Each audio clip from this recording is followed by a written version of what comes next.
kulanti wanaagsan idil ahaantii madaawadyaal meel kastoo aad joogtaan waa mar kale iyo Sama TV maalintu waa Sabti telefisinku waa Sama TV saacaduna waa 3:00 galabnimo waa barnaamijka aad uga barateen maalmaha Sabtida in idin soo gudbiso Sama TV hadaba daawadayaal maanta oo maalin Sabti ah oo aan ku soo qaadano barnaamijyo kala duwan barnaamijyada ka baxa Sama TV barnaamijkan maanta waxaan ku soo qaadan doonaa waa barnaamijkii gurmad barnaamijkan waxaan ugu talagalnay inaan ku caawino dadka dhibaataysan hadaba Sama TV waxaad kala socon kartaa website-ka caalamka ku leedahay oo aad meel kasto aad joogto aad kala socon kartid waa somaliamericanmedia.org qaybteeda live streamka caalamka meesha Allah meesha joogto waad kala soo xiriiri kartaa inta nagala socota Facebook ama internet waa ay soo wici karaan telefoonka lambarkiisu yahay 612-746-0553 waa telefoonka ay Sama TV leedahay barnaamijka live-ka aad kaga qayb qaadan karto waxaad kaloo barnaamijyada Sama TV ka daalacan kartaa YouTube-ka waa samatvmn.org waxaad kaloo la socon kartaa wararkii ugu dambeeyay ee caalamka iyo halka aad ku sugan tahay waa somaliaexpress.com hadaba maanta ay sabti tahay daawadayaal barnaamijka gurmad waxaan ku soo qaadan doonaa gabar yar oo Soomaaliyeed oo iyada ku nool dalka Soomaaliya taasoo qabta dhibaato dhinaca caloosha ah ilaahay amarkiis waxa jirta gabadhan in aanay lahayn caloosha xuubkii loogu talagalay ilaahay inuu ku daboolo kaasoo ay dhibaato weyn kala kulantay dhinaca caafimaadka haddaba intii lagu jiray muddadii 20 sano ahayd ee dagaalada sokeeyay ee Soomaaliya waxa ay dadka Soomaaliyeed la kulmeen dhibaatooyin fara badan khaas ahaan waliba caruurta waxaan marka hore u digayaa dadweynaha daawanaya hadii ay jiraan dad waayeela ama dumar uur leh ama caruur ama dadka aadka u jilicsan fadlan hadaawanina ajaladan hadii aad aragtaan waad ka naxaysaa waxaana ka arki doontaa sawir aad mucjiso ah oo ka nixiya haddaba gabadhan yar oo magaceeda la yiraahdo Saamiya Maxamed Cusmaan waxa ay ku nooshahay dalka Soomaaliya gaar ahaan magaalada Garowe ee Puntland Soomaaliya gabadhan waxa ay jirtaa da'deedu waxay jirtaa 1 bil ayay jirtaa waxaana ka maqan xuubka caloosheedii ayaa banaanka taal marka dhibaato caafimaad ayay qabtaa barnaamijkan waxa igala qayb galaya maantay Maxamed Cartan oo isagoo ka socda ururada caawiya dadka dhibaataysan waxaan u maleynayaa Maxamed Soofor Somali Women iyo ururo kale inaad ku xiran tahay mid walba ku jira Xaaji Cismaan Xaaji Faarax cilmi oo isaguna laf ahaantiisu soo arkay gabadha oo tagay magaalada Garowe una soo gudbiyay hadaba Sama TV maanta waxa ay soo gudbinaysaa gabadhan yar ee dhibaatada ay qabto waxaana u baahan tahay caawin fadlan cidii u baahan inay caawiso ha soo wacdo telefoonka lambarkiisu yahay 612-746-0553 waxaad ka heli doontaa meesha aad ku caawin karto waxa loo helay cusbitaalkaas waxa uu ku yaalaa dalka Talyaaniga magaalada Roma ee caasimadda Talyaaniga waxa ayna sheegeen in ay ka caawin doonaan arrintan laakiin waxay u baahan yihiin dhaqaalihii gabadha ku bixi lahaa marka dadka Soomaaliyeed ayaa looga fadhiyaa ilmahan yar inay ka caawiyaan calooshi ayaa banaanka taal mar raba inaan halkan maanta oo ka hadlo idin sheego waxaad ka arki doontaan shaashada hadii Allah uu dalo golaado telefoonka Maxamed Cartan waxaad ka arki doontaan shaashada isagana halka ayaad kala soo xiriir kartaan waxaad kaloo aad wax ugu geyn kartaan xawlaada mustaqbal oo iyadana looga furay account gabadha lagu caawinayo oo ku yaala moolka 24ka hadaba Maxamed Cartan aan ku soo dhaweeyay barnaamijka marka hore Maxamed ku soo dhawo waa dhaweey assalaamu calaykum wa rahmatullaahi wa barakaatu ma ahan markii ugu horeysay oo aan ku kulano Sama TV waxaan ugu mahadinayaa hawlaha ay nala qabtaan hawshan gabadhan Saamiya oo aan bisha gaarin waxa warbixinteeda ii keenay Xaaji Faarax ilaahay iga sar waa markii labaad oo aan is aragno markuu intii yimid ayuu telefoonkayga soo helay wuxuu yiri hawsha inaad igala qayb gasho ayaan rabaa hawshan diyaaraan waxaan yiri hawlo badan ayaan qabanay ilaahay waan ugu liibaaniyay oo sidaad ula socotaan ama TV-ga uga aragteen marka waxaan ku kalsoonahay ilaahay idinkii inaan hawshan ku guuleysan doono hawshan waxaan oo aad noola wada Mama Aisha Foundation oo Ingiriiska maama degan oo la yiraahdo Teresa Marian ayaa hawshii wada oo isbitaalada la xiriirtay Talyaaniga la xiriirtay waa ballan qaadeen laakiin waxa loo baahay qarashkii Malaysiana dhaqaatiir kala ballan qaaday marka Xaaji Faarax ayaan ku wareejinaya wuxuu soo arkay marka hore inuu noo sheego bismillaahir rahmaanir rahiim wa salaamantihiin gabadhan waxa weeye gabar yar oo ku dhalatay isbitaalka Garowe ilaa haddana waxay ku jirtaa Garowe isbitaalka ku jirtaa banaanka looma saari karo dad family oo waxa dhalay aan maaragtay awood lahayn anigu 4 maalmood iyadoo dhalan baa isbitaalka la igu sheegay waa tagay markaan soo arkay gabadha iyadoo daboolan waayo subaxdii baa laga furaa daboolka haddaan daboolka laga furin way uraysaa haddaan la daboolinna waxa weeye wasaqdi baa gelaysa waayo caloosha waa banaanka taal marka daboolka laga furahayo waxaad arkaysaan iyadii oo soo daawo lagu shubahaya biyaha baa lagu shubahaya si looga fujiyo gaarsadii caloosha ku dhigtay haddaan daawadaas lagu shubinna calooshii oo dhan baaba la soo fuqayso maaragtay waad garanaysaan oo inta ka baxaysana waad yaabaysaan adigu markaan meeshii tagay waxaan la kulmay waxaan iri maaragtay waa in maaragtay waxyaalaha hay-adaha jira iyo taleefano iyo waxa muxuu ahaa hay-ada dadka caawiyaa jira marka hay-adahaas waa baan iri bal maaragtay telefishinadii baan dabagalay inaan helno dad maaragtay telefishinada inay wax noo duubaan universal baan helna bacda adigu 3 maalmood maalintii afraad baan geynay waa noo soo duubeen filimkii aan soo qaatay halkaan markaan imi baan marka dadkii la kaashaday waxaan u diray London baan u diray waxaan u diray meelo badan Cartan baan doonay rag badan baan doonay adigu alxamdulillah warkii oo iska kooban waxa gabadhii xaaladeeda hadda isbitaalka bay ku jira lagama saari karo taqaatiirtii way soo qoreen inaan waxba looga qaban karin dalka loogama qaban karo waana ka arki doontaan hadalkooda anagu dhaymo kaliya aan ku egnahay bay leeyihiin oo dhaymo daboolka ah dhaymo xataa wax soo celinaya maaha waa dhaymo daboolka kaliya inaan wasakhi gelin ayaan infection qaadin maanta duub birina ka fur maanta duub biri ka fur iyadana waad arki doontaan marka dhaqaalaha loo baahan yahay waxa weeye kii hadda lagu qaadi lahayo baasaboorradii iyo tigidhadii iyo waxoodii iyo kharashkii kale iyo weeye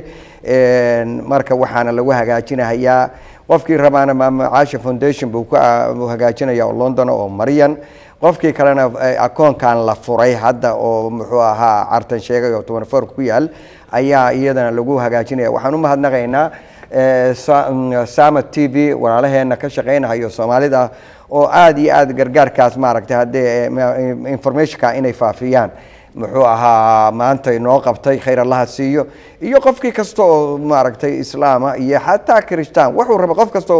gacan ka geysta ilaahay khayr ha siiyo waxaan u malaynayaa inuu korta uun ku faa'iideeyo kii wax yani isku day xataa aan wax weyn qaban oo isku day laakiin inuu wax qabto ilaahay ajarkiisa waa siinaya kii wax qabtana ilaahay waa siinaya inagoo dhan ilaahay waxaan ka baryaynaa maaragtay inaan ilaahayga maaragtay noogu gargaaro arhamu man fil ardi yarhamukum fis samaa'i weeye gabadhaas yarkaan oo arkaysaan qayladeeda anigu ma fiirsado filimka anigii waday oo dalka keenay ma fiirsado mana fiirin karo xataa runtii ma fiirin karo waa ka sii jeestaa weligay ma fiirsan oo ma dhameystiran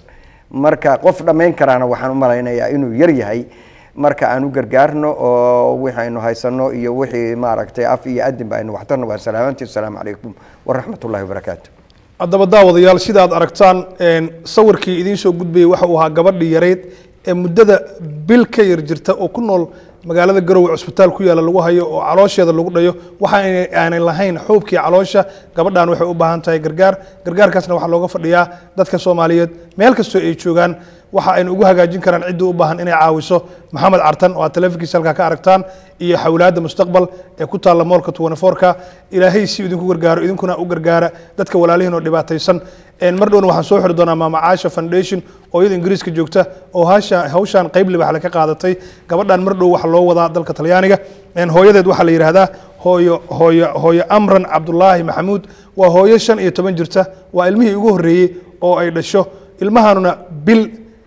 ayuuba jira inta sida aan malaynayo xaaj Faarax waxa uu tagay isagu magaalada Garowe marka walaalayaheena Soomaaliyeed waxaan ka codsanaynaa in ay soo caawiyaan ilmahan yar bal qayb kamida Cabdikariin aan ka codsado inuu videoga idin soo gudbiyo si aad u aragtaan Cabdikariin bal dadweynaha inuu u bandhigto ayaan ka codsanayaa fadlan cidii beer jilicsan waxaan uga digaynaa inaanay daawan karin ilmaha yar ee xuubka caloosha uu ka maqan yahay fadlan dadka waayeelka ah dadka beerka jilicsan caruurta dadkaas oo dhan baan uga digaynaa dignin ayaan ka siinaynaa cajalada inaanay fiirin insha Allah ta'ala billahi al-karim daawadayaal Sama TV-na waxay ka qayb qaadanaysaa barnaamijkan oo maanta aan ugu talagalnay inaan ku caawino qaybta anagu aan ku lahayn waxaan u taaganahay inaan caawino dadkeena Soomaaliyeed iyo community-geena aad baan u mahadsantihiin sida aad barnaamijyada Sama TV uga qayb qaadataan bal Cabdikariin aan ku codsado mar labaad inuu noo soo gudbiyo sawirka gabadha iyo waxa ay ku nooshahay gabadhan cusbitaal ku yaala magaalada Garowe ayaa lagu hayaa gudihiisa dhaqaatiirtii waa ay ka quusteen waxa ay yiraahdeen waxba ugama qaban karno dalka Soomaaliya gudihiisa marka sidaa daraadeed daawadayaal wada aragtaan sawirkii baan u malaynayaa waa ilmaha yar waa Saamiya oo iyadu ah gabar yar oo bil jirta muddo bil ayay jirtaa caloosha xuubka waa uu ka maqan yahay sidaad aragtaan maalinna waa laga furaa qayladeedii iyo hinteedana halkaas ayaad ka maqlaysaan bal aan idin yara daayo videoga mid labaadna waxay noo saalaysaa waxaan qoynaynaa waxa weeye faashadihii baa maaragtay buu oga qaadayaa anagoo isku dayna inuusan xoogka naga dilaacay خلاص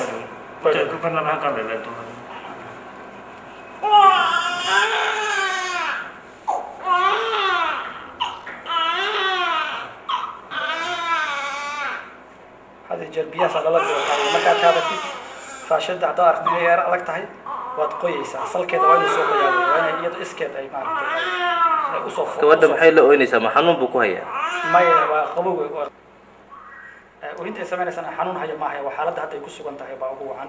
بيها قبوا يا لو لبنا هي بدي سنة سنة عندك كتاب بيدا يكجرا ويانا وحي لا تقال يعني محوا هاي daawadayaal sida aad aragtaan waa gabadhii xuubkeedii calooshii oo laga qaadayo gabadha oohinteeda lama joogi karo magaalada Garowe oo dhan argagax ayaa ku dhaca maxaa yeelay xuubkii caloosha hadii banaankii loo daayana waxa galaya baalaha ama wasaqda ama dhibaato ayay la kulmaysaa sida aragtaan waa gabadha caloosheedii oo banaanka taala maalin kasta waxa loo marayaa daawo lagu dhayo calooshan xuub ma leh waa calool banaanka iska taala waad garan kartaa calool banaanka iska taalana maaragtay dhibaatadeeda iyo hawsha ay u baahan tahay waa la dhaqaa waa la nadiifiyaa dhaqaatiirtu har iyo habeen kama seexdaan gabadha yar macnaha meesha ay joogto gurmad waa ay ku heshay oo gurmadkaas oo ah in bal caloosheedii aanay wax dhibaato gaarin inta ay joogto dalka gudihiisa marka sidaa daraadeed waxaa la idinka codsanayaa haddaad tihiin bulshada Soomaaliyeed meel kastoo aad joogtaan fadlan gabadha yar inaad soo caawisaan wixii aad u awoodaan inaad ku soo caawisaan qof walba oo Soomaaliya ama qof walba oo muslim ama gaalaado cid kasta way u furan tahay ilmaha yar inuu soo caawiyo calooshii waad aragtaan hadda wax banaanka yaalo arkaysaan waa calooshii marka calooshaasi banaanka ayay taallaa ilaahay amarkiisa ayay ku dhacday waa ilmo yar oo bil jira hadda dhaqaatiirtu waxa ay dhayayaan waa caloosheeda waa ay dhaqaan daawooyin ayay marmariyaan laakiin dalka gudihiisa waxba loogama qaban karo waa laga quustay waxaa loo weydiiyey inay u gurmadaan dadka Soomaaliyeed meel kasta ay joogaan Mama Caasha Foundation kale mar ay soo galaysaa khadka telefoonka waxa ogolaaday cusbitaal ku yaala dalka Talyaaniga ee Roma iyo Malaysia laakiin dhaqaale u baahan yihiin haddaan dhaqaale loo helin ilmaha yar oo aad aragtaan oo gabadha ah Saamiya waxba nolosheeda kuma noola hadeer waad aragtaan dhaqaatiirtii ku nooleed magaalada Garowe cusbitaalka aad arkaysaan iyo dadka joogaba waa magaalada Garowe gabadhii ayay u fidinayaan wax allaala wixii awoodaan oo markaa ay isleeyihiin nolosheeda ayaad ku sii hayn kartaan ilaahay ayaa wax nooleyn kara ilaahay aanu nolosha hayn kara laakiin dadaalkii waad aragtaan dhaqaatiirta aad arkaysaan oo Soomaalida iyo ajnabiga ah waa magaalada Garowe ayay ku sugan yihiin waxa kaloo ku jira meesha telefishinka Universal oo isna wax ka duubaya marka gabadhaani waxay u baahan tahay gurmad dheeraad ah fadlan jaaliyada Soomaaliyeed ee qurba joogta ah gaaraan kuwa ku nool gobolka Minnesota gabadhaan ha loo gurmado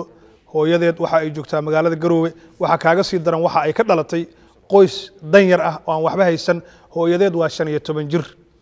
waa ilmihii ugu horeeyay oo ku curatay waa qoys boobareeto ah ama aan dhaqaale fiican haysanin oo aan ku nooleyn nolosha caadiga ah marka walaalayaal meel kastoo aad joogtaan waxaan idin leenahay nagala qayb qaata barnaamijka gurmad ee lagu gargaarayo walaalihiina dhibaataysan ha yaraado ha weynaado dad badan ayaa u taagan sidii ay wax ugu qaban lahaayeen dadkaas dhibaataysan maantana ugu horeyn ilmo yar ama qof dhibaataysan oo wax loo qabto waxaan u mahad celinayaa dhammaan ummadda Soomaaliyeed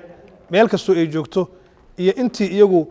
ka qayb qaadata barnaamijyada lagu caawinayo dadka dhibaataysan aakhirana waxa ay ku tahay ajar adduunna waxa ay ku tahay ajar marka dhinac walba sadaqadaada waxa ay ku noqonaysaa mid waajibkii aad lahayd aad gudatay marka dhammaantiin walaalayaal waan idiin mahad celinayaa wali sawirkii ama videogii ilmihii yaraa ayaad aragtaan waa Saamiya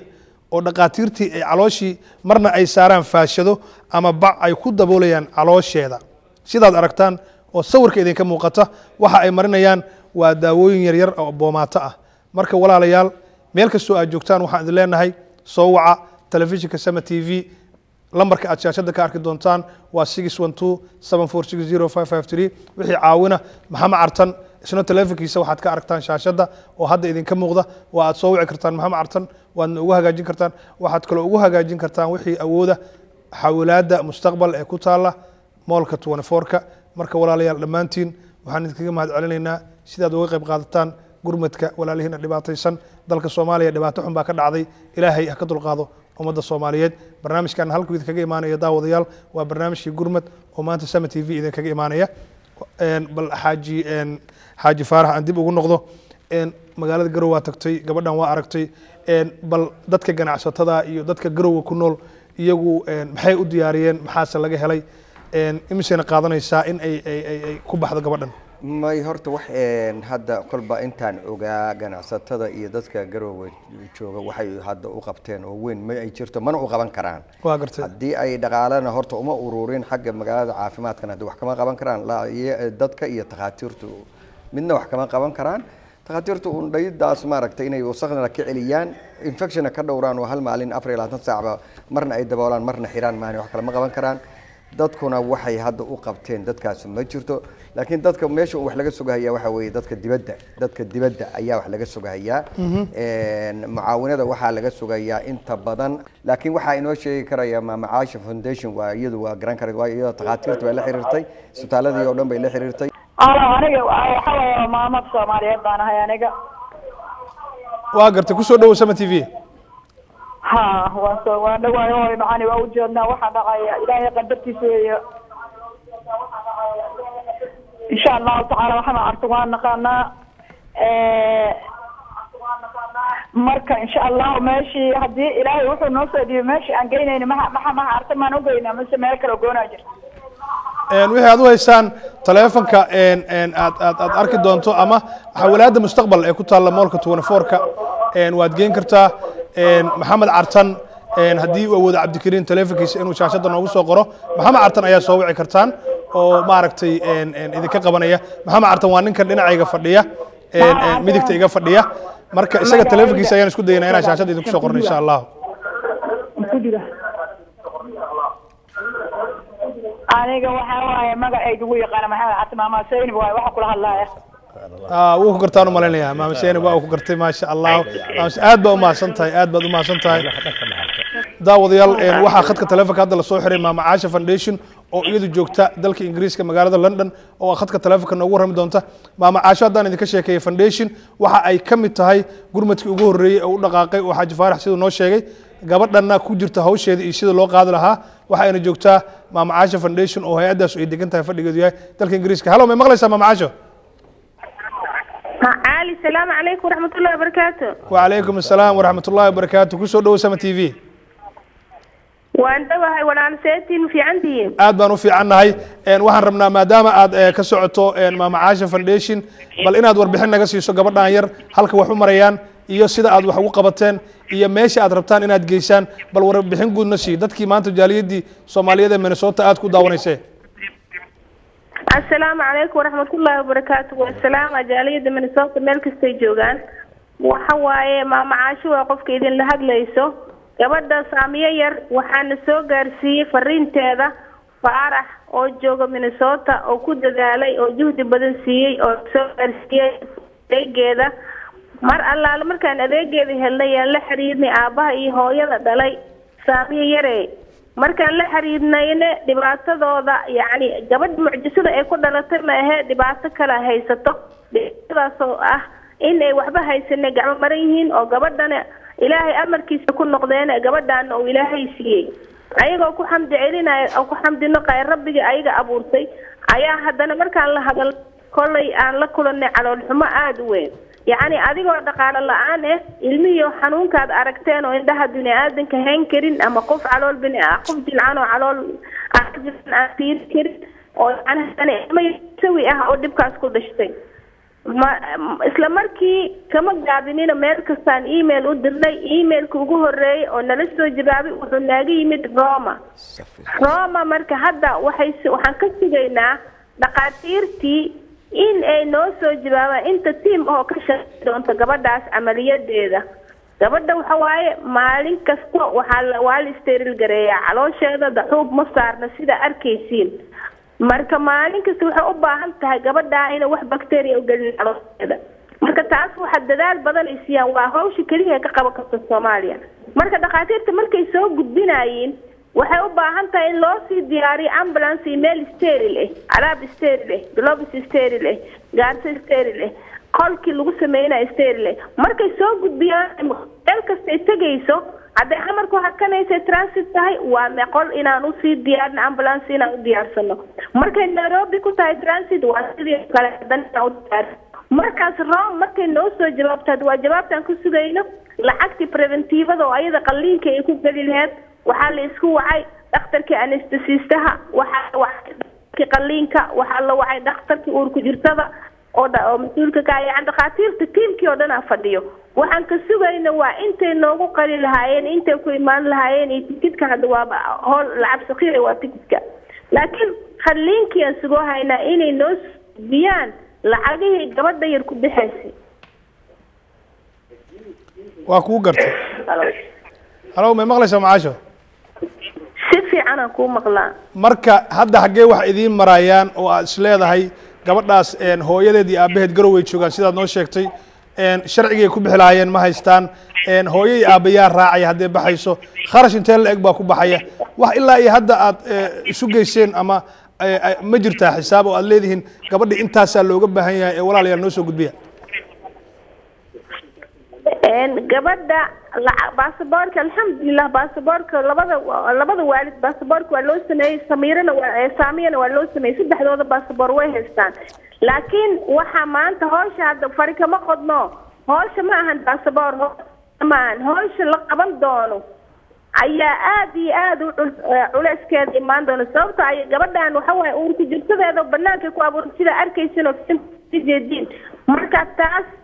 waxaan la kulanay ayaga ilmo kalyaaniyo sidaas ku dhashtay ay sameeyeen camaladi waxaan rajaynaynaa inaan idiin soo gudbino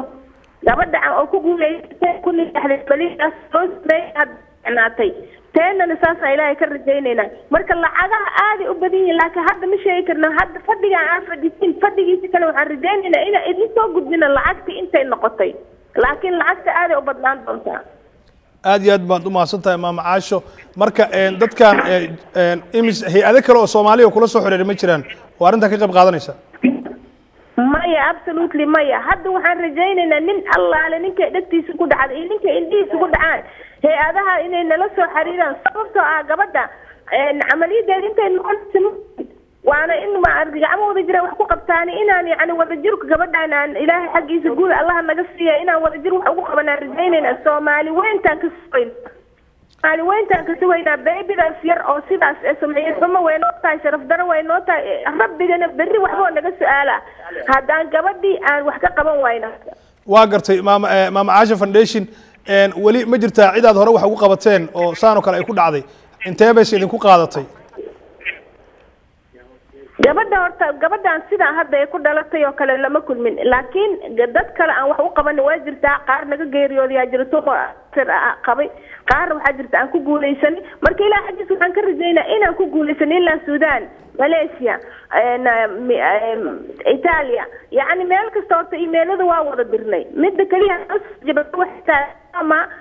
bambin jizu meel la yiraahdo isbitaal la yiraahdo Roma ku yaala noo soo jawaabay ayagaana ka rajaynaynaa in sida ugu dhaqsada badan ay noo soo jawaabaan Malaysia way sugayaan tiimkii waa u fariistay clinical islam oo hadda Faadimo Carab ay noo jiifto ururkeena diray clinicadaas waa sugaynaa ayaga Talyaaniga midda kalena hadday jawaab siiyaan bariyahan waa diraynaa hadday Italia naga soo daahdo waa gartay daawadayaal sida aragtaan waxa khadka telefoon ku jira waa hay-adda kaalmeynta dadka dhibaataysan maama caasho foundation qofka telefoonka khadka ku jirana waa Dr. Maryan oo iyadu safka hore kaga jirto gargaarka gabadhan marka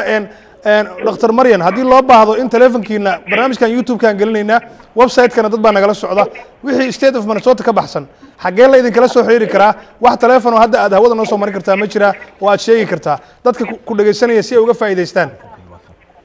Minnesota sida ugu dhaqsada badan waxay idin soo gudbin doonaa Sheekh Fanax hadda ku jira telefoonada iyo qofka mas'uulka oo ka dhiganayo aniga ka kaas waxa waa laga soo xiriiri karaa haddana markii ma oo yani faahfaahin dheeraad la rabo Sheekh Fanax anaga noo qaabilsan hadda waa sidina hadda qadka telefoonka idin kugu jiro waa tahay maama caasho aad iyo aad baad u mahadsan tahay Dr. Maryan khadka telefoonka lagu jira aan rabaa bal laba qof saddex qof inaan ka gaarsiiyo halo ku soo dhaw Sama TV السلام عليكم ورحمة الله. magacaaga magaalada joogto walaal waa Fanax Sheekh Fanax weey UK ka soo wactamaya oo kamid ah howlwadeenada maama caasho foundation ma garat waa Sheekh Fanax aad baan ku salaamanaa Sheekh Fanax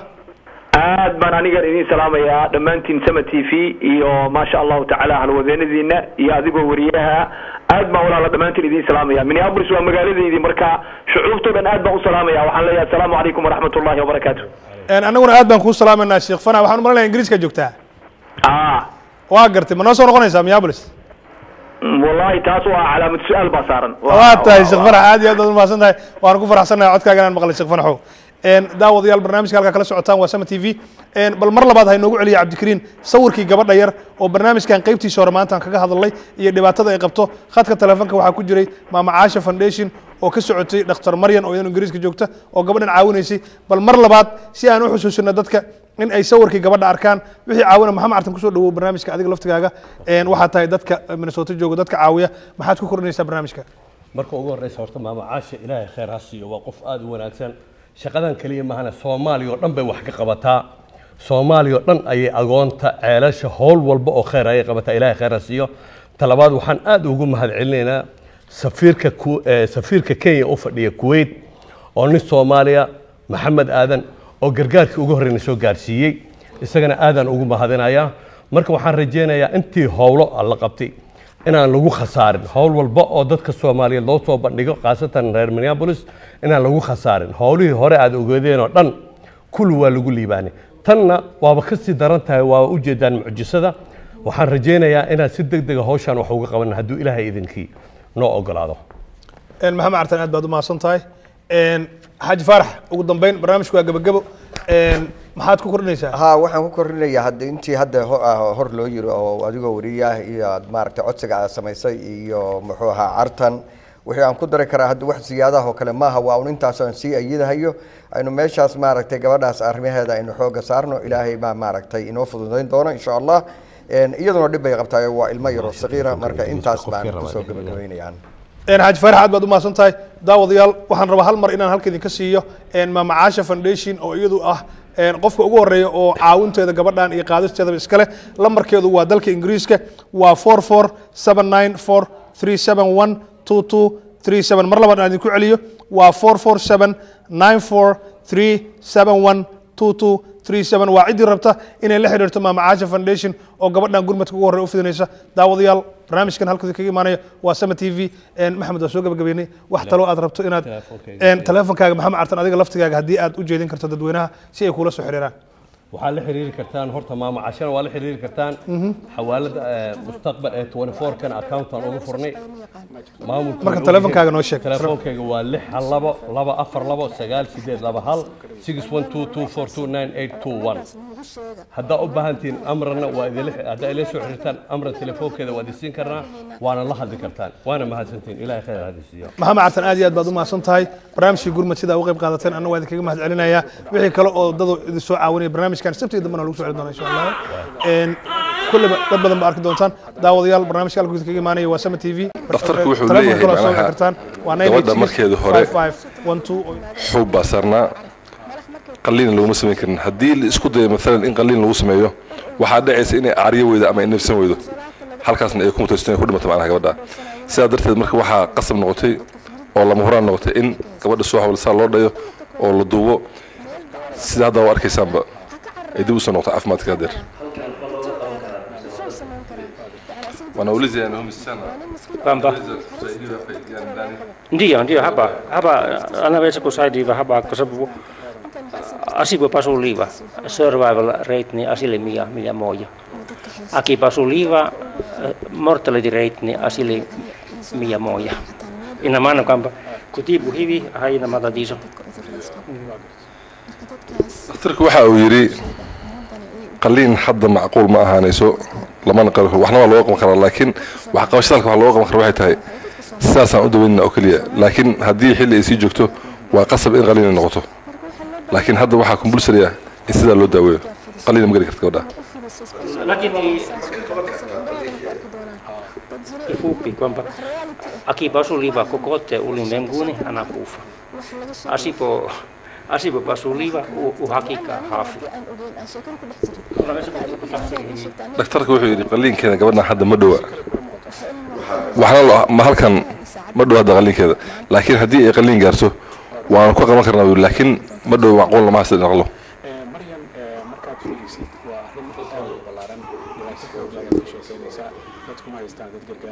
dad baa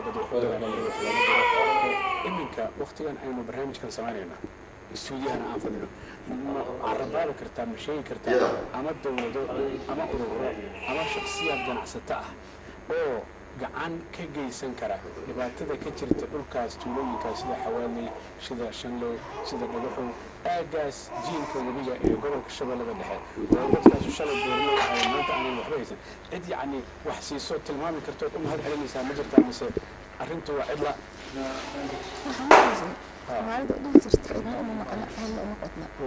عدة مقلة هي إحنا علينا قرقرتي أنكفل الأهل وهو ما أركن وهو ما نسوا قاري ستيب كستا صوي ماذا وهو ما أركن عدة سوق قرقارة أنا وصلنا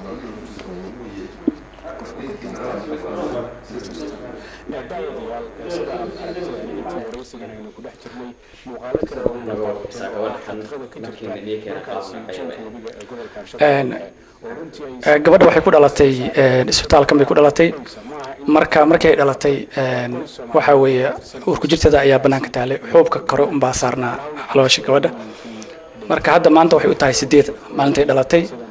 alxamdulilah si dhayid oo tartiib ah baan ku wadnaa oo maalin kasta waan ka bedelnaa ma garanaysaa dhayidda baan u sameynaa waxaan ugu sameynaa qaybta hadda aad arkayseen ee maaragtay qaliinka lagu sameeyo maada chlorine yahay baan u isticmaalnaa waa basic dressing waxa weeyaan waxa ugu yar ee wadamadeena laga helo weeyaan marka hadda waxaad moodaa xogaa inay isbedel soo sameynayso isbitaalku waxa uu kaliya u qaban karaa waa inta hadda aad sawirteen aad arkayseen weeye inta in ka badan uu qaban karo wax qaliin oo samayn karna anagu ma jirto awoodda wadankeena Soomaaliya si guud waad ogtihiin marka malaha meelo kale oo gabadhu maartay inta anagu qaban in ka badan loo qaban karo ba caalamka jirta ama laga heli karaa awoodda isbitaalku iska xadidan tahay gabadha caafimaadkeedu uu fiican yahay wax qandha hadda ma qabato naasku bay cabtaa ilaa iyo hadda waan rajaynaynaa inay maartay xaaladeedu ay soo roonaato waa Amr Cabdullaahi Maxamuud sidee ahaa dareenkaagu markii ay gabadha tan dhalatay mas lagu sheegay walaa dareenkayga aad buu u kacsanaa maamo dhan oo ilmaheedii waa xanuunsan yihiin dhaadan xanuun ku dhashay baa ahaa marka hadirtaanitana aad bay u ladan tahay maxay cabtaa maxayse biyo iyo caano iyo miya cabtaa mise naaska keliya uma ogta may naaska keliya ilaa iyo hadda cabtaa wax biyo iyo waxay caanaa midna lama siin maxaad ka codsan lahayd ummadda muslimiinta iyo kuwa reer Soomaaliyeed ee ku dhaqan dalka dibadiisa iyo kuwa gudaha ku dhaqan waxaan ka codsanayaa in cunugta yarta ee xanuunsan ee gargaar noogu sameeyaan daawadayaal waad salaamantihiin mar labaad waa Sama TV waa barnaamijkii sabtida aad uga barateen live-ka ahaa barnaamijkan qaybtiisa labaad ayaan galay qaybtii hore waxaan ku soo qaadanay barnaamijkii gurmad oo gabar yar oo Soomaaliyeed garow ku nool aan ugu gurmanaynay barnaamijka qaybtiisa labaad haddaba waxaan u galeynaa dhinaca siyaasadda maanta waxaa barnaamijkan qaybtiisa labaad marti noogu ah Faadumo Aadan Cabdi Suldaan oo iyadu isu sharaxday jagada State Senate ee District 13 ama degmada 13aad State of Minnesota ama gobolka Minnesota Faadumo waxay ka mid tahay dadka Soomaaliyeed ku nool ee qurba joogta ah Minnesota waxay ka mid tahay dadkii soo galay xilligii burburka uu ka dhacay dalka faa'iidooyinka laga helay wadankan ayaa waxay ka mid tahay maanta inay dadkii Soomaaliyeed fahmeen siyaasadda sida dimuqraadiyadda u socota ee dalka Mareykanka laakiin Faadumo mid kale ayay dheer tahay waxay dheer tahay Faadumo waa gabadhii ugu horeysay ee jagadan u istaagta State Senate District 13 waa degmada 13aad Faadumo maanta waxay nagu soo booqatay stuudiyaha Sama TV ee magaalada Minneapolis aan ku leenahay daawadayaal Faadumo ku soo dhaw Sama TV waa mahadsantahay Caawil inkastoo aad magacayga qaladay Faadumo Aadan Cabdi Faadumo Suldaan Aadan Taani okay dhimale hada ay saxay waa tahay Faadumo marka laga soo tago magaca iyo dhinacaas waxaad isu sharaxday jagada State Senate Faadumo waxaad tahay gabadhii ugu horeysay waa maxay sababta kugu kaliftay inaad sharaxdo waa mahadsantahay Caawil walaahi waxyaalo badan baa jira haddaan Soomaali nahay wadankeeni uu burburay aan ma aragtay dawlad aanan lahayn dhibaatooyin badan macnaha wadamo kala duwan aan u qaxnay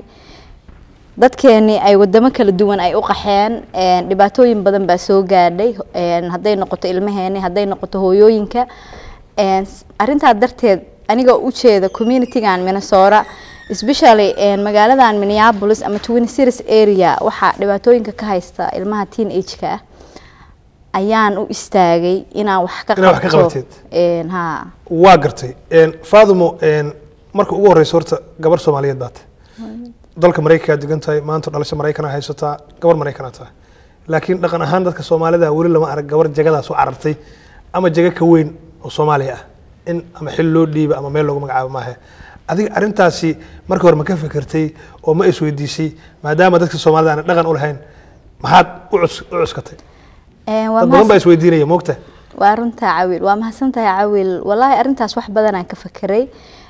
gabdho badan oo Soomaali ahaan la hadalay ma aragtay bal inay wax dhaqdhaqaajiyaan way jiraan dumar badan oo runtii activist Soomaali activist magaaladan aan joogo ama meel kastaba laakiin arinta markaan ku dhaqaaqay ma ahayn midaan iskaga talaabsaday waxay ahayd midaan culimada weydiiyay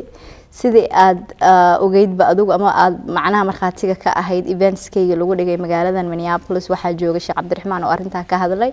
culimada markaan weydiiyay waxay dhaheen wax ku diidaya ma jiraan hadii aad macnaha tahay qof raba inuu dadkiisa wax u qabto marka waa arintaas macnaha marka adiga way kugu dhiiratay marka arinta inaad way igu dhiiratay waa tahay Faadumo ololaha ugu horeeya doorashada maxaa ugu muhiimsan oo ugu weyn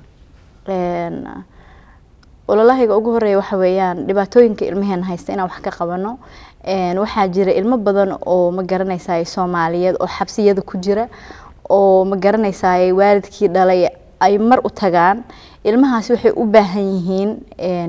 qof ma aragtay la dhaqan ah afki garanaya dhaqankii u sheegaya inaan bal arintaas ma aragtay hadii aan doorashadan ku guuleystay aan wax ka qabto ilmihii loo sameeyo dad ayagii la af oo la dhaqan oo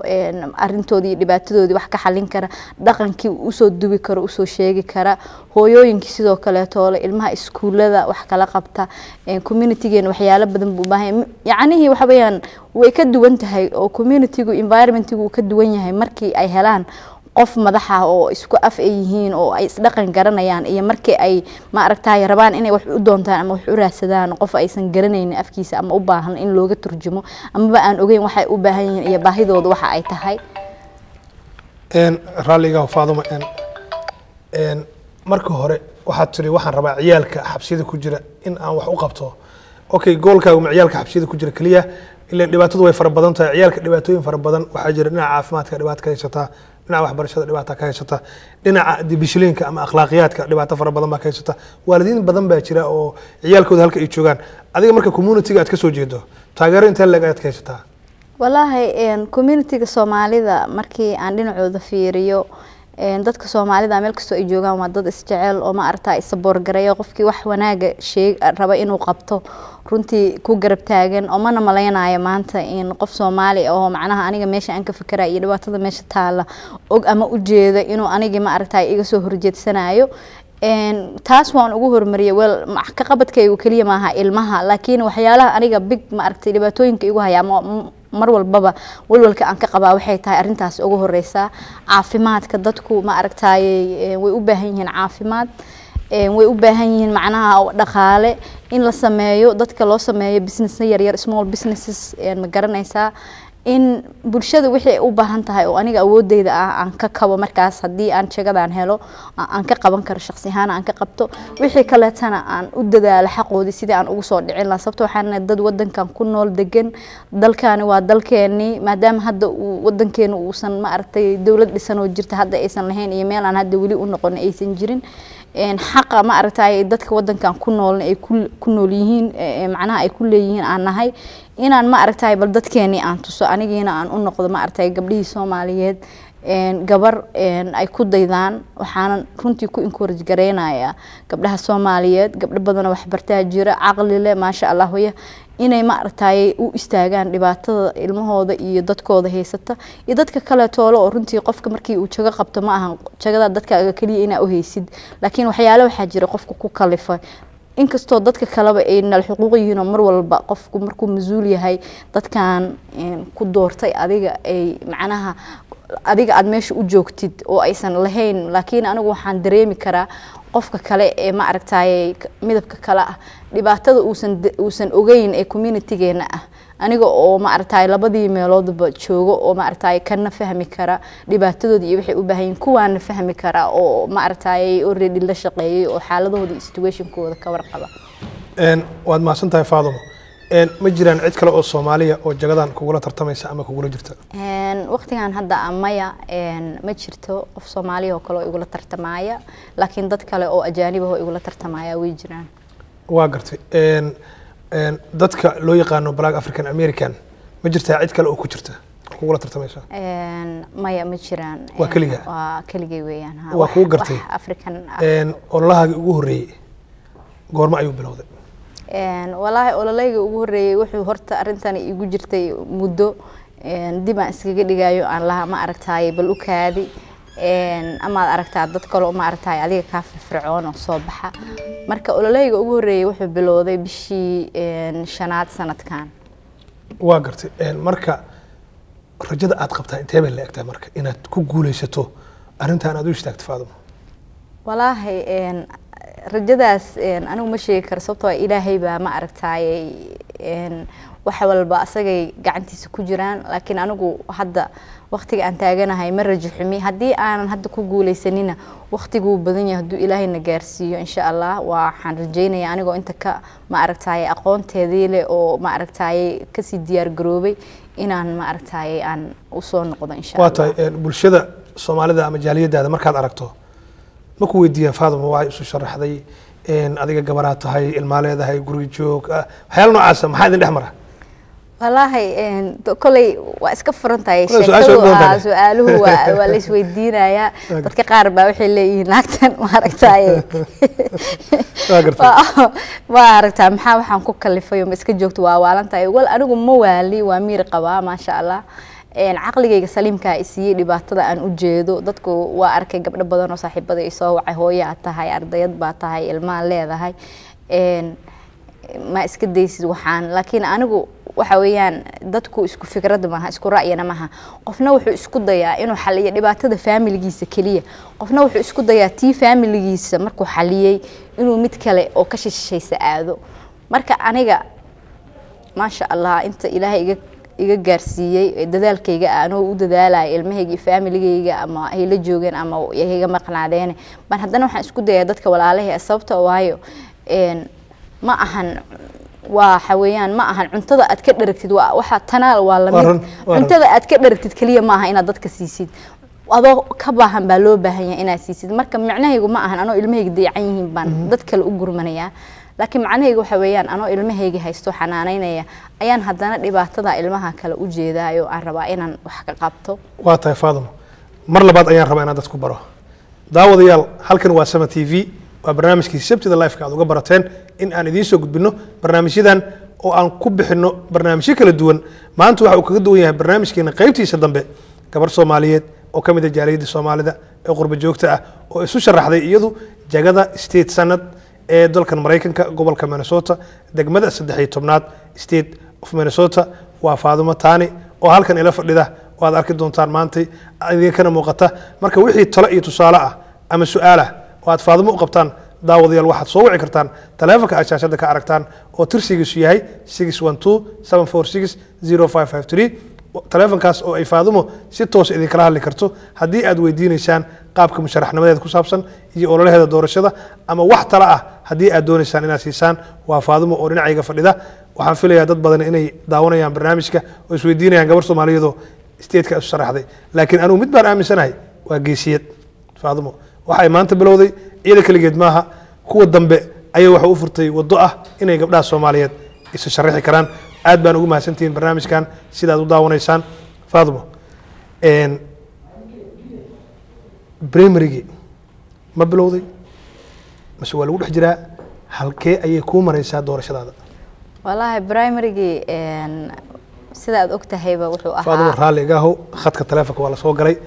su'aalo badan waxa filayaa inaad diyaar u tahay hadii lagu weydiiyo halo ku soo dhaw Sama TV barnaamijka Sabtida Live-ka عليكم السلام ورحمة الله وبركاته ما قاعد مقالة جوكتي district 13 دلنا أقولين مشوا وياي إنه كارميل سيدا الصومالي ماذا كبرانت إني تاي marka waxaan jeclaan lahayn inay Faadumo u sharaxdo district 13 qaybta uu magaalada Minneapolis uu ka yahay dadka qaarkood u fahmaan.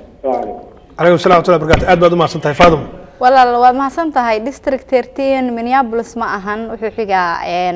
waa xaweeyaan St. Cloud qayb kamid ah iyo part of Candiaho County dhinacaas Wilmer iyo ma aragtay meel kale oo u dhaxaysa weeyaan laakiin dhinacyadaas Wilmer iyo St. Cloud ba waxa degan dad badan oo Soomaali ah waxaan u maleynayaa inaad faashay district 13 raalliga ah daawadayaal waa St. Cloud degmo ku taala waa degmada 13aad degmooyinku ay qaybsan yihiin marka Faadumo qaybta ay iyadu musharax ka tahay oo isu sharaxday marka wali telefoonka waa noo furan yahay oo soo wici kartaan inta aan ku guda jirno hawada insha Allah ta'ala billahi kareem khadka telefoonka ayaa lagu jiraa halo ku soo dhaw Sama TV halo TV-gan xoogaa iska gaabi walaal adigoo raalli ah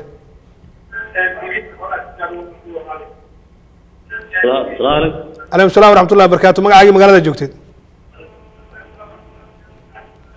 halo علي محمد حسين waan ku maqlayaa walaale magacaaga iyo magaalada joogtid علي محمد حسين الله جورجيا waa gartay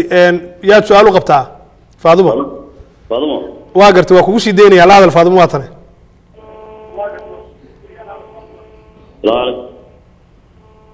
waa lagu maqlayaa walaal go ahead Faadumo ma naqsh Faadumo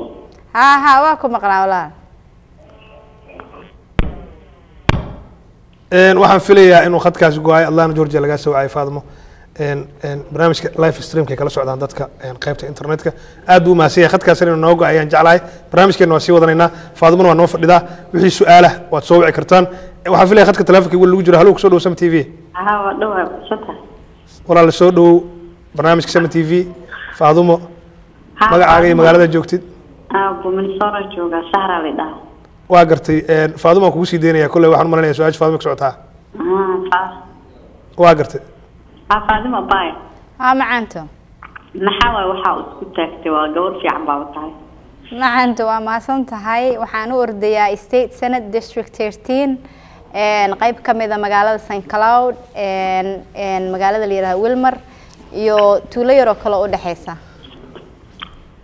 nasama inta lagu maxaa lagu qaban karaa marka anigoo kale maxaa sameyn karaa walaal waa mahadsan tahay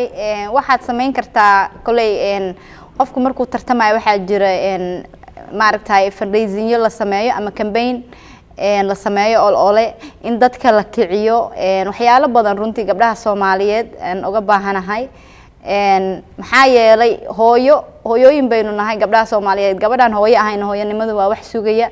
marka dhibaatadiina inaga bay mar walba inagu dhacdaa marka inaan ma aragtay meesha ka kacano oo wixii inagu aynu qaban karno bulshadeena iyo mujtamaca kaleba aynu u qabano waxaan u maleynayaa su'aashaad waad ka dharagtay alo khadka telefoonka ayaa lagu jiraa waanu qaadanaynaa mar labaad ku soo dhaw Sama TV magaalada joogtid iyo magacaaga assalaamu calaykum alaykum salaam waxaan joogaa Minneapolis waa gartay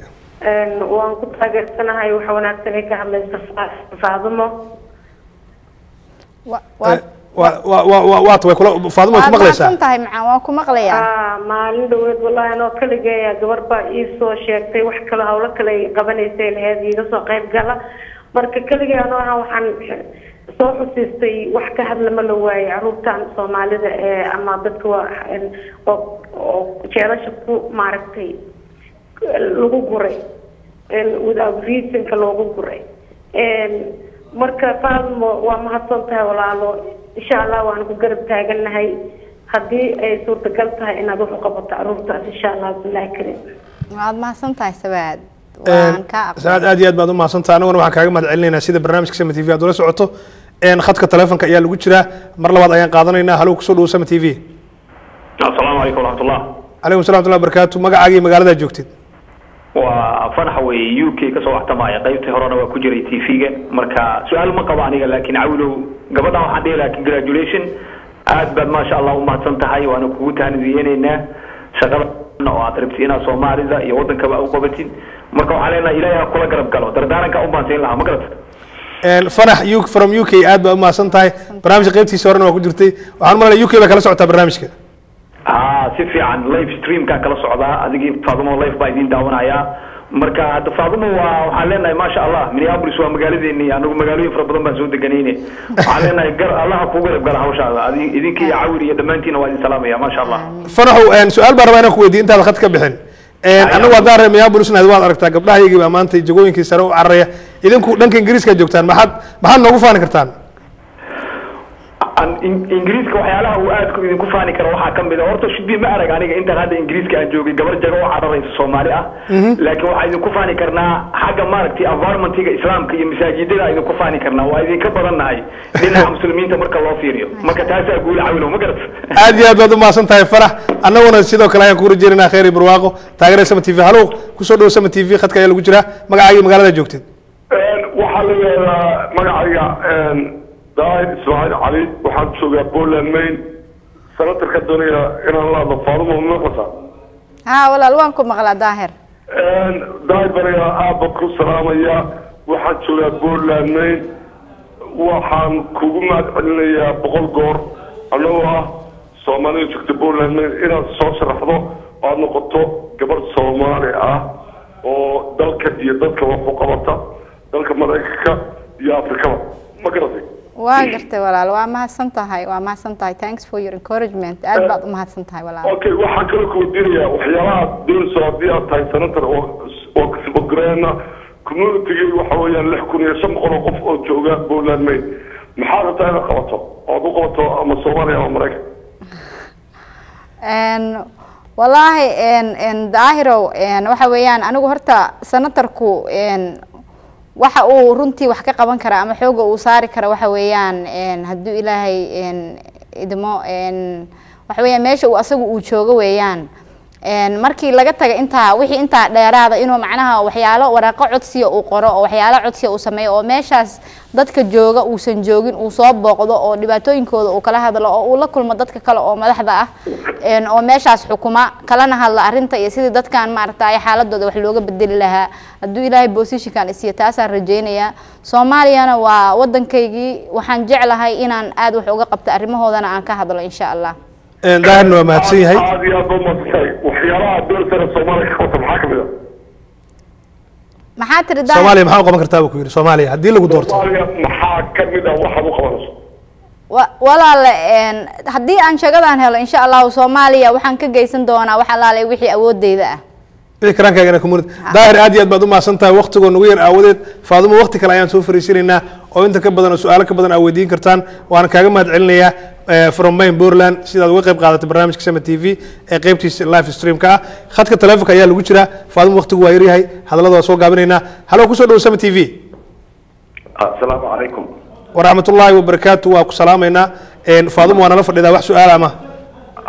magacayga waxaa la yidhahdaa Cabdirasaaq Biixi waxaan rabaa inaan tahniyad weyn u diro Faadimo oo aan muddo wada shaqaynay oo activist weyn ah oo siyaasi ah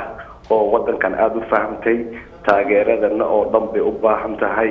qofkii deegaankaas aan deganayn waxaan ka codsanaynaa wadankan financialku waa muhiim in campaign-kada laga qayb qaato in fundraising loo sameeyo Faadimo hero waxay u tahay gabdhaha Soomaaliyeed iyo kulligeen waana mahadsantiin Cabdirasaaq Biixi anaguna ku mahadcelinaynaa sida aad u soo taageertay Sama TV ama aad ula socoto barnaamijyadiisa Faadimo haddii lagu jiro khadka telefoonka Maxamed Xuseen Timir waad soo gudbin kartaa ciddii ku jirta telefoonka Faadimo waqtiguna waa iska yaryahay hadalada kugu bateen hadii mar dhan inaan ku soo qabano ku soo fariisino maahe waxa waaye laga dhamaan maayo marka anagoo soo gabagabaysanayna barnaamijkeena haddii ay jiraan cid khadka telefoonka ku jirta Faadimo waa ila hadli kartaa anagoo uga faa'iideysanayna inta hawada ku jirno halo may maqlaysaa waa ku maqlaa walaal Faadimo waa ku war fadhidaa wixii su'aala Faadimo congratulations abayo hadda ku soo dhaweynaya magacayga Axmed baan dhaxasan kala baan deganahay waad mahadsan tahay Axmed walaal marka xafiiskaaga noo sheegtay adresskiisa waxaan jeclaan lahaa xafiiskaaga adresskiisa noo sheegtay si aan campaign-kaaga wax uga qayb qaadan insha Allah إن شاء الله وحفيزك أدريس كيسا وان إذن لسه مركلة أيان إذن شيء دونا إن شاء الله أما ويب سايت كيجا أيات كلا حرير الدون تما حرجيني أن المركلة سما تي في كسون قدوسي عن أخبار بحذا أوسي ضدك كوميونتي يكون لسن كلاود ما كوميونتي كلا تولا خد كاس وقاي أدو ماسيا هيس فرام سنكلود عد كيس وقبه أنت فاضمه وقدم بين وسوق بجبنا برامجك خد كتلافك وجبت مجد تام محمد حسين تمر السلام عليكم عليكم السلام ورحمة الله وبركاته مقعي مقالة جوكتين waxaan joogaa Atlanta Georgia joogaa waa gartay wax su'aalo Faadimo aad qabto ma jiraan Faadimo rabaa weydiiyo hay la hadal Faadimo walaal waa ku maqlaa Assalaamu alaykum wa alaykum salaam wa rahmatullahi wa barakatuh Faadimo magacayga waa Daahir Maxamed Ali waxaan joogaa magaalada Georgia Atlanta gaar ahaan hawada waxaan ku soo maray aad baan kugu hambaleynayaa maadaama door Soomaaliyeed tahay oo migrant soo sharaxday aad baan ugu faraxsanahay waad mahadsan tahay walaalo ku soo taariinayna baad hambaliyo wanaagsan degal qurux badan noqotay ma sha Allah waa mahadsan tahay walaalo aad iyo aad baad u mahadsan tahay from Atlanta Georgia sidaad uga qayb qaadatay barnaamijka Sama TV ma had gaaran waliba ku sii celinayna waxaad ka mid tahay umaleeyahay taageerayaasha Sama TV adiga Faadimo ka faa'iideyso waqtigaaga maxaa meeshida laga saari karo taqaatiirtii waa ay soo qoreen inaan wax looga qaban karin dalka community Soomaaliyeed u gudbiyo oo message Faadimo raaliga ah dhinaca cilad farsamada baa jirta go ahead waxa aan rabaa message-kaygu uu yahay community-ga Soomaalida inaan u gudbiyo in ay siiyaan community-ga Soomaalida qof kasta oo ma aragtay walaal ama wiil ha ahaado ama gabar ha ahaado oo u ordaayo jago ama warababa inuu community-giisa wax u qabto taasoo ay tahay in uu macnaha aan u baahanahay runtii inaga community ahaan inaan helno qof inoo soo baxa inaga oo aan wali la arkin qof inaga mid ah oo kursi ma aragtay sare ama sanad ama wax la mid ah u tartamaya community-geenuna ay noqdaan ma aragtay dad isku xiran dantoodana ka wada hadla ama dantooda ka tashada sida aan ummadaha kale ku aragnay dadku ayaga oo dantooda guud ka shaqeynaya haddana qof walba dantiisa gaar ahaan ku mashquulsan yahay marka waxaan ka codsanayaa Soomaalida meel kasto ay joogaan inay noqdaan dad ka hadla ama ka wada shaqeeya dantooda guud qof walbana isagoo tiisi gaar ay meel u taalo Faadimo aad iyo aad baad u mahadsan tahay daawadayaal halku barnaamijkan idinkaga imaanaya waa Sama TV waa barnaamijkeennii iyo gabagabeyntiisii barnaamij soo saaro waa injineer Cabdikariin Maxamed Ciise barnaamijkan waxaa kaloo isla soo saaray Maxamed Ciise oo Cali Maxamed Cali Xuseen dhinaca farsamada Maxamed Xuseen Timir oo dhinaca farsamada isagana ahaa anigu Caawi Nuur Shiraa ayaa barnaamijka halkeeda la xiriirinayay waxaa barnaamijka la qayb qaatay Faadimo Aadan عبدي سلطان أنا خلدنا ما أمرنا مقعد فاضي مرة لقاه مركب خلدنا ولا مقعد دير بدل هذا داود يا البرنامج كي وسوق بقبي أنت البرنامج كلام بدي بقول منه لما أنت أنا فاضمو تمر محمد علي إسماعيل إيو إن عبد الكريم محمد علي بوحنا ذلنا هاي نبت قليو أمان الله استارك ذنبه أوحي صله لما أنت أيان ذلنا هاي سما تي في ومركلة يسبت ذنبه هدي الله ودل برادة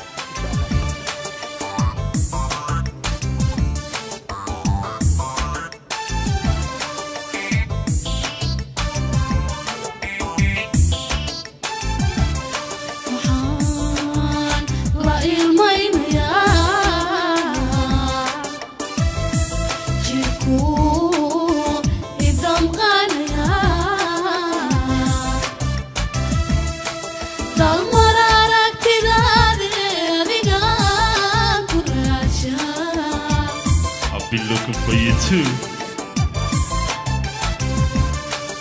Inda haygu yalba ara gaga jecelo ayan wani ba hodani adiga kurasha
اللهنا وينبا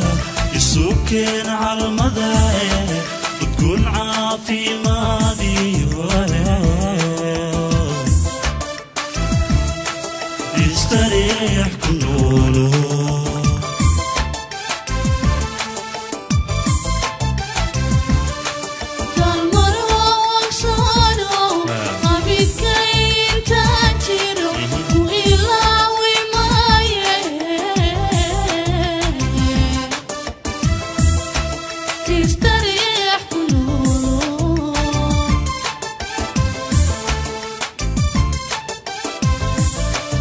اللهنا وينبا يسوكن على المضايق بتكون عافي ماضي يستريح كنورو سي That's our flag right there.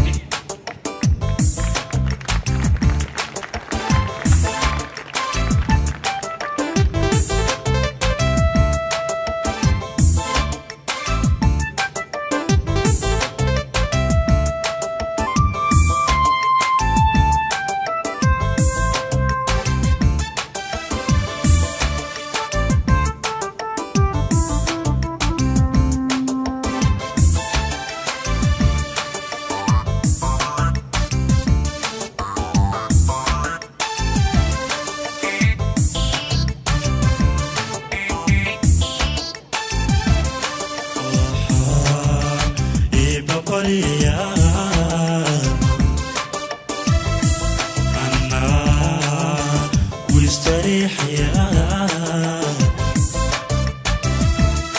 عقل قبل قيسي امين تيلا غابو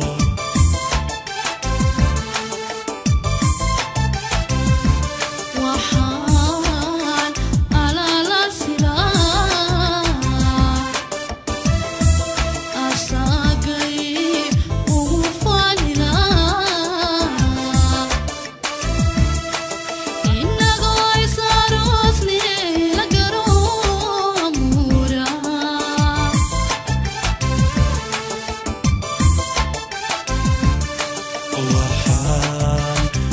ببريا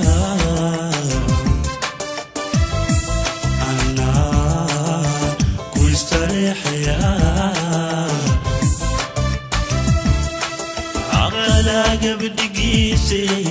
أمين تيلا غابو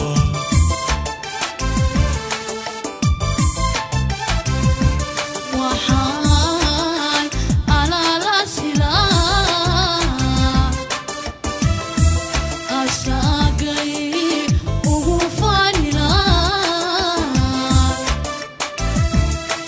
إنه يصار وصلي لقروم مورا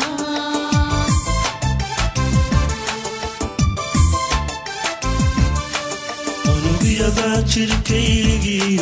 وحقول كتبيا وظن ذي قوي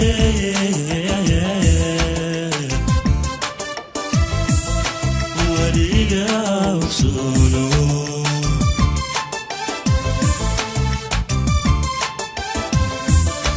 وحيا هالي هريني هرقليلي أليقو وياكاي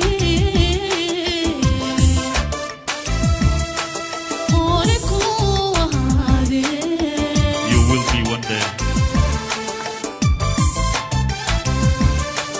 ونبيا باكر كيجي وحقول كتبيا وظن ذي قوي